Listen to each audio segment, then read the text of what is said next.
నేను emotion scene ఏదైనా చేస్తాను, మహేష్ బాబు గారు చేసేవాడు అనమాట.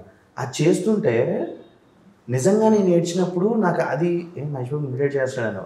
ఓకే, అంటే ఏ సీన్, ఏ పర్టికులర్ సీన్ పర్టికులర్ ఇది చెయ్యి ఉంటుంది. ఓకే, ఏమైందంటే నాకు పర్సనల్ గా ఫీలింగ్ మహేష్ బాబు గారిని ఎవరు ఇమిటేట్ చేయలేరు.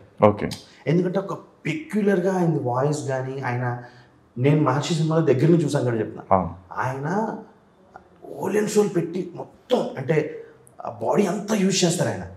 అంత ఆ క్యారెక్టర్ లో మునిగిపోయి ఉన్నట్టుంటుంది ఆయన. అంత చేసి ఆయన్ని ఎవరు ఇమిటేట్ చేయలేరు. వాయిస్ ని లైట్ గా ఏదైనా ట్రై చేయొచ్చు.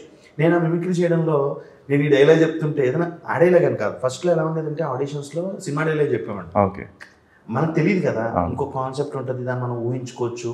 అంత మెచ్యూరిటీ లేనప్పుడు ఇంకా అప్పుడప్పుడు ఇంకా వద్దు, ఇంకా ఏడుస్తుంటే మహేష్ బాబు గారి డైలాగ్ వాయిస్ ఒకసారి చెప్తారా ఒకసారి ఆ డైలాగ్ ఏంది అనేది? ఇప్పుడు చాలా రోజులైంది, సరే ఒకసారి ట్రై చేయండి. అసలు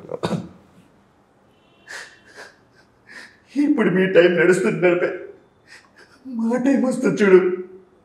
స్టూడెంట్లు కుర్రాలని ఉండదు, ఈ చెయ్యిలో ఉండదు, పిడికిల్ బిక్సింది. ఒక్కసారి పిడికిల్ బిక్సిందంటే మొత్తం తేడా వచ్చేస్తుంది. బాగా చెప్పారండి. అంటే ఆయన ఒక ఆ టైంలో నిజం అంటే ఇప్పుడు నిజం సినిమాలో ఆ టైంలో ఆయన టోన్ కొంచెం ఆ టైప్ లోనే ఉండిందండి. అది చాలా బాగా ట్రై చేసి ఉన్నారు అండ్ చాలా వరకు మ్యాచ్ చేసి ఉన్నారు.